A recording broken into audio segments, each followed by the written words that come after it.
So the question that a lot of you are probably asking yourselves is, hey, what does he know about architecture? He's a pianist.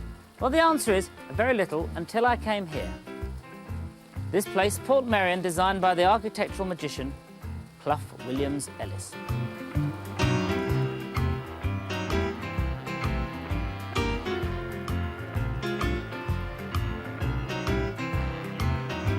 Sir Clough Williams Ellis started to build Portmeirion in the 1920s, and one of the beautiful things about it is its apparently random layout, because he sort of made it up as he went along.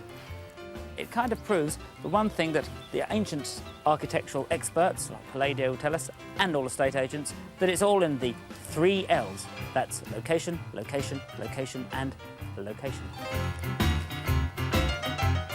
Overall, it's like lots of giant garden ornaments placed around a beautiful, surrealist sort of dream landscape. And everywhere you go, there's lovely places where you can sort of have a nice view out. And that's what it's all about, having a view. So I'd stand here and have a view. Let me point a few things out to you, if I may. For instance, this little square here. Charming little square. It could be anywhere, because there's Kentish weatherboarding here. If we just go that way again, look, strange figure here, a mystery, theatrical type of figure, I think we could call him. You see the people in human scale. Lovely arch there, Italian sort of arch. Kent, Italy, the whole thing, all my favourite places rolled into one. And this Mediterranean colouring and the sort of wrought iron bits. And if we look at a little urn there, you see, up, please, you can see this Italianate tower and surmounted at the very top by this Christopher Wren style weather vane that can be seen on many of his buildings. It may even be one from one that was pulled down, who can tell? That's the sort of thing that Clough would have collected.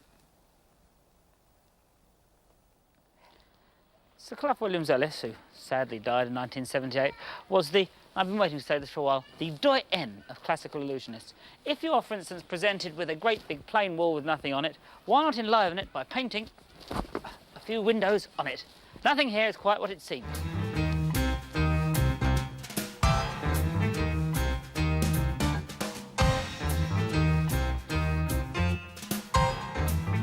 Clough Williams Ellis, trying to enlighten everybody to different sorts of architecture, had 5 questions that he suggests the layman, or the voter, put to the buildings. So let's try and put some of his questions to his own buildings. Are you, or were you, for a reasonable period, structurally efficient so that your doors and windows opened and shut properly and you kept out the weather? Well, it looks pretty sound to me. Hello, is there anybody in?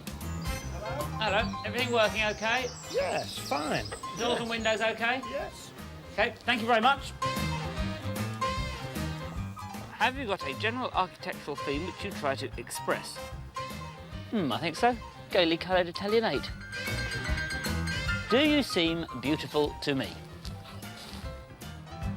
If not, did you at any rate seem beautiful, not merely correct or expansive, to those that built you? Well, I'm sure it did. It's very beautiful. And it is, after all, just a simple parade of shops.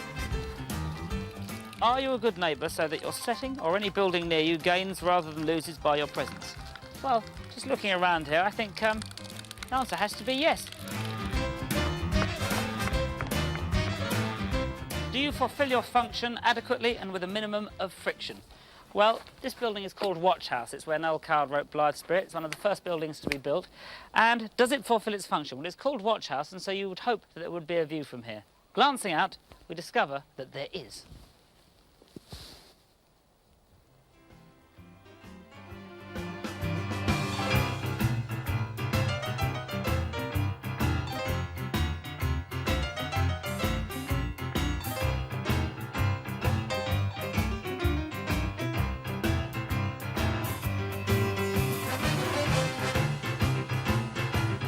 Right, I think let's take a break and look at some of my dirty pictures. Here we are. Here's a rather grubby, hardcore picture that I've made myself of this building here.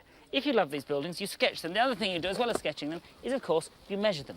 And in measuring these buildings, one of the things I have understood is that they're all on a rather small scale, which adds to their charm. This, you see, these are only 2 foot across, these bits here. The whole thing only about 30 foot across. And also, what sort of a purpose does this building have? Well, it's to make speeches from. It's a gloriette. The columns he lost in the garden, Clough Williams says. He lost them somewhere in the garden. They were taken from Stowe School, which is the largest landscape work of art probably in Britain, and he sort of made them into this gloriette. And there we are. So if you were sort of a budding Mussolini or something, wanted to make a bit of a speech, pop up there. I'm not, so I'm going to move over here.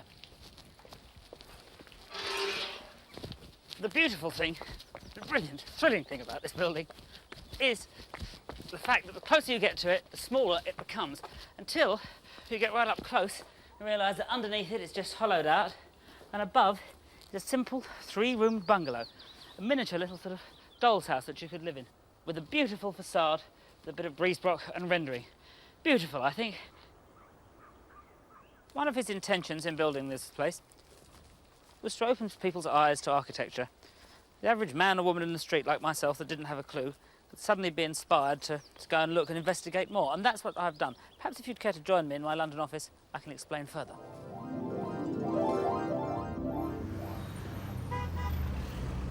Well, welcome to my London office. So it was a convenient coincidence that I visited Portmeirion just before I started work on designing this, my London studios, caretaker's flat and office.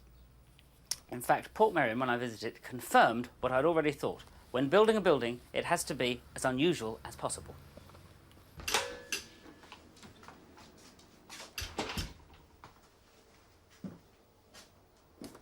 If you'd have visited this site 6 years ago, you would have been confronted and dazzled by just a load of breeze blocks there. We had a blank canvas and we had to fill it with something, so we decided, in fact my friend Eddie suggested to me, to make it into the facade of a railway station. It's about 100 yards from a railway line, so it blends in with its environment. You can have flowers and a garden. Not long ago, an old lady came down here and told me, she said, I remember when the trains used to stop here, which just goes to show you how fantasy can enter the realm of the popular imagination in no time at all.